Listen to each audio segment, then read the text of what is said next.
okay, so we're starting by making 3 geometry nodes. We're not going to need all of them yet, but just so we can make them for now.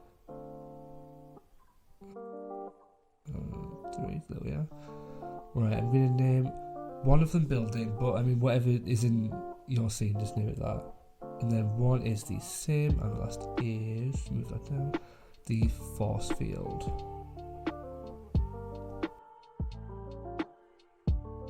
Right, in the building, firstly, we just want to import our object, so just a file node. So again, if you're not using a builder or anything like that, it's the same situation. So we go up to where it says geometry file up here, we click this little arrow and then import that.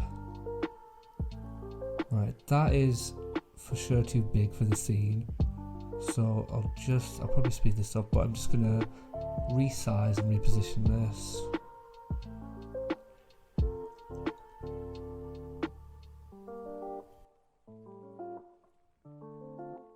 I'm going to make a Voronoi fracture node. I'm going to plug the edit node from the file into the first input.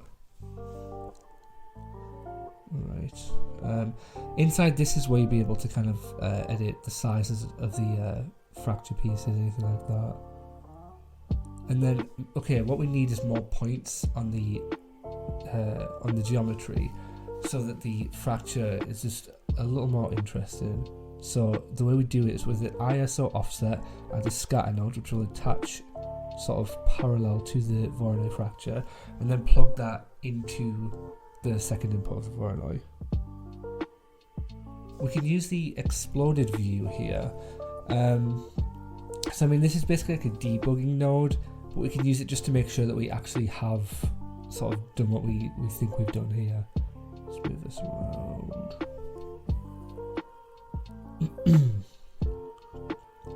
Right, okay, we plug this in, we hit the render flag on that. We should be able to see... There we are. Okay, so that's kind of all the different pieces of it that have been made by the Voronoi fracture, kind of blown out as if it's just starting to explode. So that all seems fine to me. Right, we can turn that off. We can honestly just delete that now, because we're not going to need that again, because it's going to be a lot more clear throughout, really. Right, okay, so next we're going to need to be able to get this information out of here. So we will do that firstly with an assemble node. We need to get it basically out in the geometry and the constraints. Geometry being kind of the shapes, and then constraints being how we're going to break it. So with the assemble node, what we need to do is untick this create name attribute here, because it already has the right names from the primitives anyway. So we can take rid of that, but we need to click this create pack geometry. That's basically going to allow us later to have a more sort of data efficient, memory efficient way of making the simulation. So okay, we're going to make a null and attach that to the assemble node. This is basically just to reference later, so we're going to call that out geo. So that would just be the geometry, so we can reference back to that later. So other than the geometry, like I said, we need the constraints, which is the glue constraint, which is how we're going to do the fracture simulation. Right, so we're going to make an attribute create node and attach that to the second output of the Voronoi fracture. Right, we just need to edit a few things inside there. So okay, we can change this name, change that to constraint underscore name, make sure it's that exact name. We can change the type as well to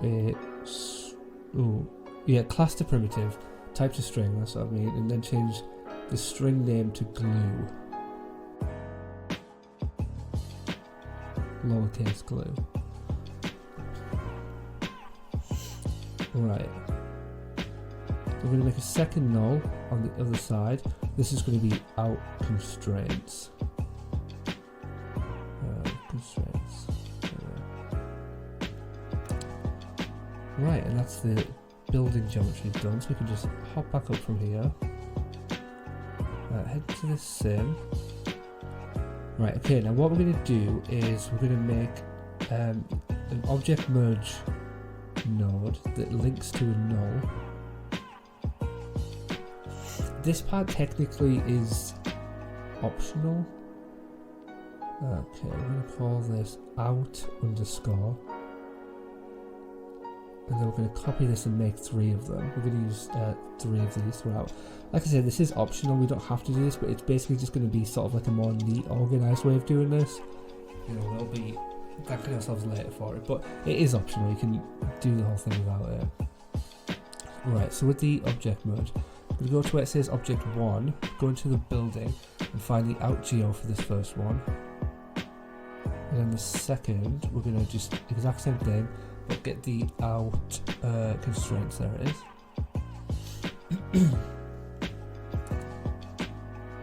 Accept that. As you can see, those are the constraints, all that sort of white wire. This third one, we're not going to use this yet, so we'll just close that down anywhere. Right, we're just going to rename the nulls to geo and constraints, just like the way before. This basically is just going to mean while we're in this simulation tab, we can just hop up and collect these nulls up with all this information. We've pulled that through from the other geometry node. Right. Next one, okay, this is the main thing. We're going to do a dot network. Hit the render flag, that's important. Right, okay. Now inside here, it's just the output node for now. So we're going to move that down to give ourselves a bit of space. Right, we're going to make an RBD packed object. We could make a fractured object because it's kind of what we're doing, but packed object is just a little more memory efficient. This is the reason we used the assemble mode earlier. Again, technically optional. Right, geometry source needs to be sub, and then on the sub path, we're going to go through there and collect the geo information. As you can see, it's under the sim now instead of under the building because we pulled it through the object merge nodes. So you see how much better that is. Right. Okay, so next we just need a solver. So we're going to do a rigid body solver, since this is a fracture. Okay, cool. Right, okay, we're just going to be plugging this into the first input. And hit the render flag, and there we are, there's our geometry. Okay, next we're going to need, alright, a ground plane. This is kind of more for later, but we're going to need sort of a place for the geometry to sit on. And then also a gravity force node, just gravity. So what this is going to do is give us a floor and then also have the force to push the object down to the floor. Now this part, we need a merge node to put these two together since they're supposed to be parallel, but it's super important that we have the ground plane to the left and the gravity to the right, and not, you see these wires, like not have these kind of crisscross. If they are, you can just click these little arrows here and then switch them up, but it's essential to do it left, right. The last time I did it, it wasn't, and it was a real pain. So, okay, you can see the ground plane there. I can just increase the size of the ground plane. Just, it doesn't really need to be small, so I might as well make it huge. Right, just going to move this all along, give it some space.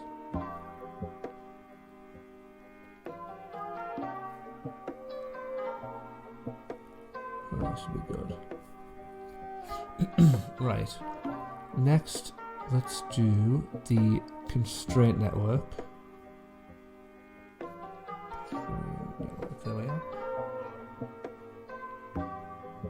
And as you might have guessed, we're going to link this to here and then use the subpath to the constraints. Again, look how neat that is. We did that. Perfect. Okay. So the next thing we need is the glue conrel node or glue constraint relationship, and this attaches to the second input. Okay, actually first before we start that, make sure we change the data name to just glue, all lowercase, just like we did earlier, just so it knows which relationship we're talking about. We probably do the strength of this now. I mean, what this is going to be is just the strength that the glue constraints have inside the object. That's all fine. As we see when we start it here, just do a quick playback, it's kind of just falling to pieces because the glue isn't really very strong, so just under its own weight it's not being able to stand up. So with this, we can up it. From earlier, I tested it and I put on 270,000, and that, I mean, was definitely strong enough. You can see it's kind of chipping there, but I wonder if that's maybe more because it's just fallen actually. Right, okay, I'm just going to quickly reposition this.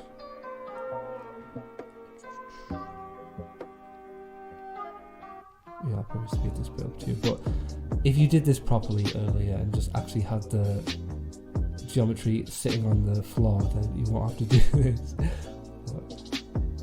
Right, okay. This should be right.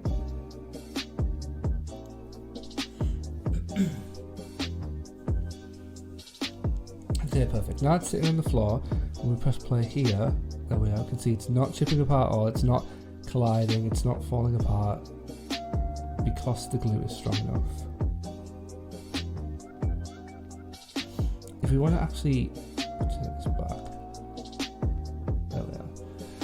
I mean, yeah, that much strength should be enough. If we want to see kind of what the glue looks like, we can, if you just need to have your mouse over the viewer, press W, we can see all those kind of red lines in between. That's the glue constraints inside the object. And then if we bypass that, turn it off, we can see that all that red turns off. So that's just what that red is. Just if we want to see that we've definitely pulled it through correctly, we can just see that. Right, plug that into the output. And that's just done with the document for now. Alright, and then time to do the third geometry, the force field. Right, first off we want to make a sphere. Right, ignore the weird cut, it definitely didn't mess up. But we want to make sure we change the primitive type of the sphere to a polygon. We can hit this select and then go through on that part to move it.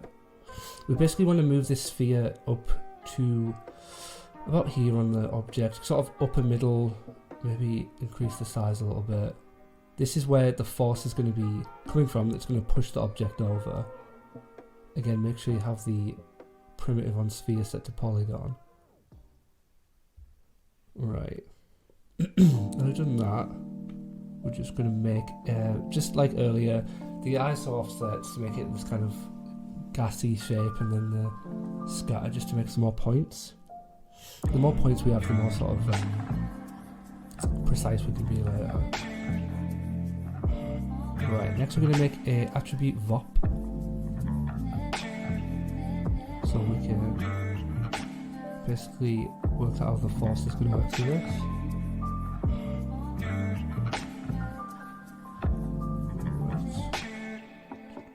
Yeah, all that seems fine. Right, we're going to plug input 1 to the edit node, and then the scatter points to the second. Right, so hit the render flag on that. Okay, the visualization here. If you want to see kind of the points, oh, don't put that in. Right, okay, inside here we have the geometry VOP global and the output. First off, we're making the bounding box.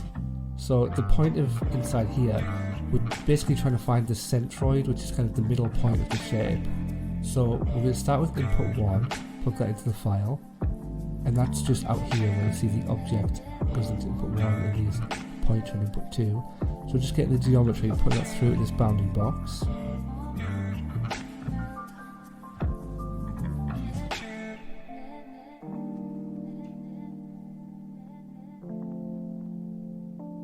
Right, and then we're going to create an add node and plug in, you might not be able to see it, but the minimum, there we are, and the maximum into inputs 1 and 2. So we're going to add these two together and then divide them with a divide node, divide constant, rather. So if we put this in here and then set this divider to 2, by getting the minimum and the maximum, we're going to be able to find kind of the average point.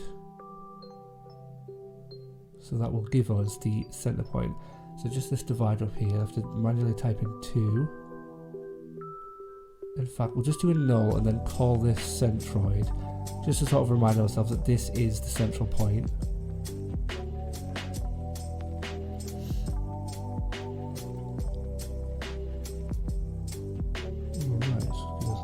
space. We're just going to make a subtract node now.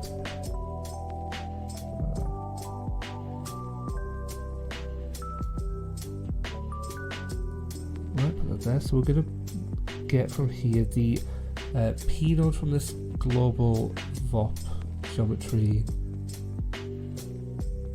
node. Okay, put that in there.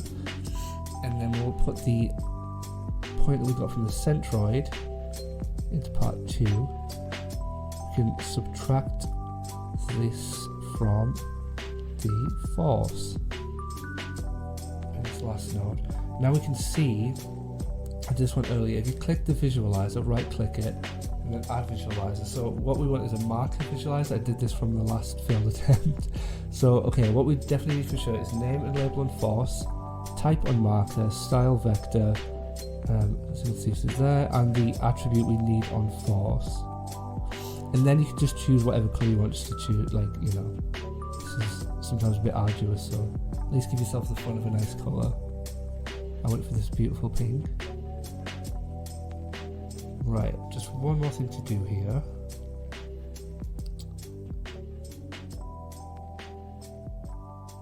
Is we just add some extra force in here. So we're going to put an add node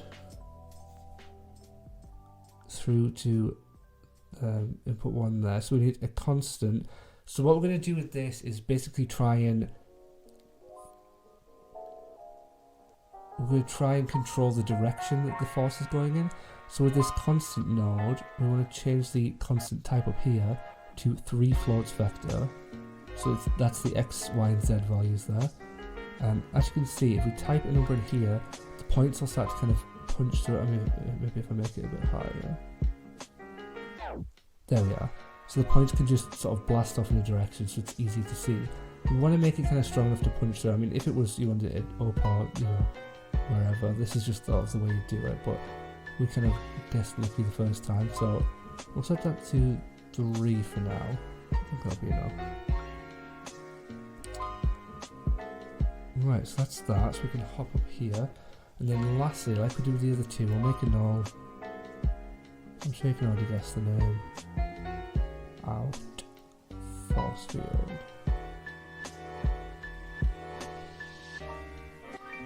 Right, back in the same, and then we'll pull this one through again, just exactly the last way we've done the other two. Force field, out force field. Nice, now we have all of the information that we're going to need in here. Just rename this. Again, we can pull this all through here.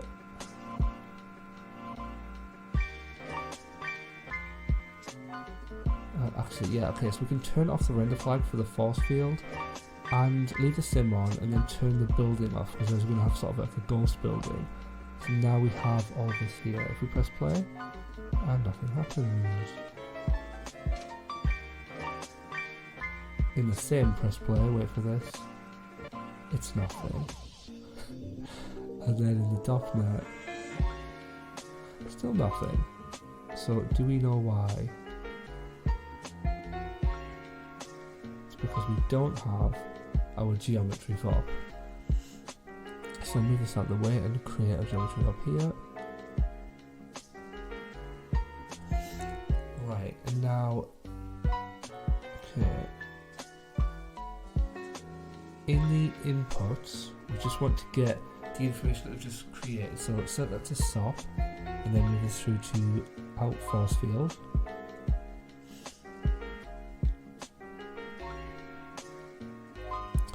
And now we're going to plug this in, but specifically we want this in the third, which is the post solve. So before it's pre-solve and then it's object. So what we're doing here is telling it, we're sort of overwriting once it's already solved the kind of simulation. Say it's set to blast something a meter away, we're telling it, actually no, blast it 3 meters away. So yeah, we can hop inside here, just, you know, another VOP, another day, another VOP. So we'll just make a bit of space.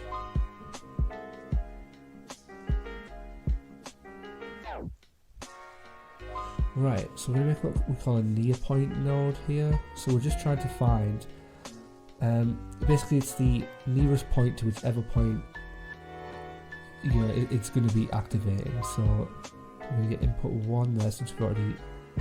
Okay, so we're putting input 1 to input in the near point, and then we're setting the P value. P stands for points, the information of where all the points are. We're putting that in the POS, the position node, and then we're making an import point attribute node.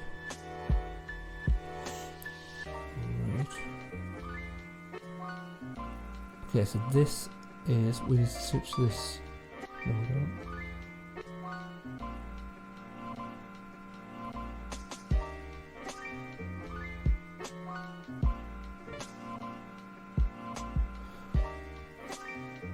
Alright, okay, we're going to take the number now we got from our near point, so we're going to put that into the PT num, the point num input. And then we're also going to need the first input from this boy into here, into the file. So now the input is set to file. We can change just the attribute now to force. So this is basically, this node is our force field. You can change this to force field.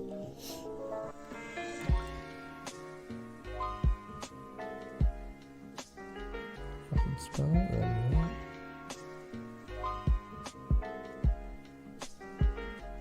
Right, okay, so by multiplying the near point and the input info together, we're attempting to find the centroid from which to blast the force from. So we're going to make a multiply node that takes input 1 from the import point attribute of the force field's results. So put that there. And then we'll also need a const node, just like earlier. But this one is not going to be a vector, it's just the 1 point. Then the point 2. So this is going to be the strength.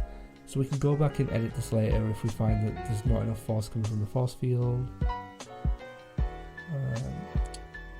Perfect. Okay. I'll set this to, let's say 200 for now. That should be enough, I think. Yeah, well, we'll see how it does. Right, so we'll make a null. So we're just going to call this additional force and plug in the product of the multiply, just so we know kind of where we're at here.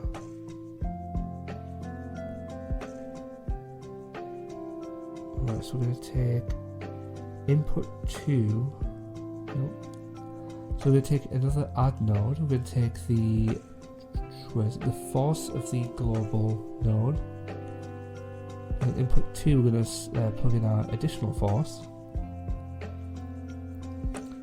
and finally we can just connect all of this to the force input on this output node.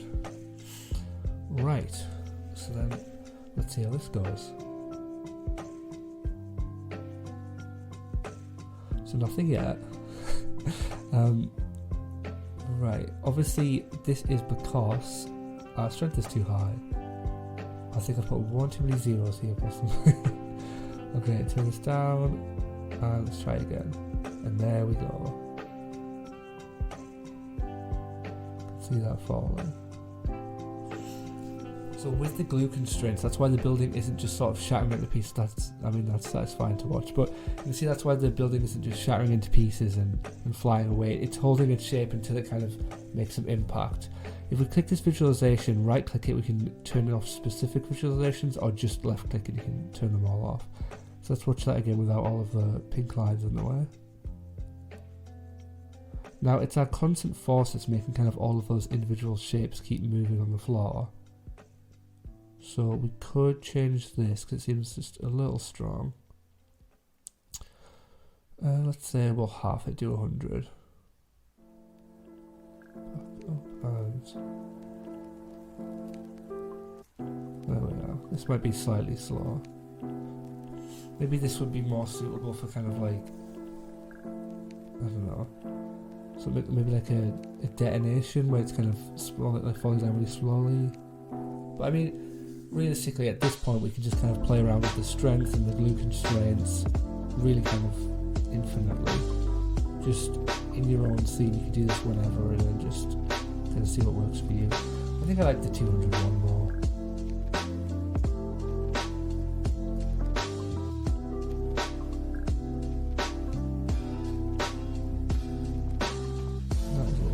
just boost it up to 2500 maybe. See, this is what would happen if the force was ridiculously high. It kind of takes away the base of the model. Yeah, I think 200 was good. I mean, let's see what happens if we turn down the strength of this. We'll make this like... Okay, if we turn up the strength of this, we'll make it like 30,000. As you can see, it's really holding its position a lot, even with the sort of increased strength. And when it hits here, yeah, still we've got sort of a bigger chunk remaining because the glue is stronger. So I mean, this is what I eventually did with this same simulation in my own scene. Kind of just after some grading and a little bit of editing around. So yeah, I hope you enjoyed and I hope your scene turns out well.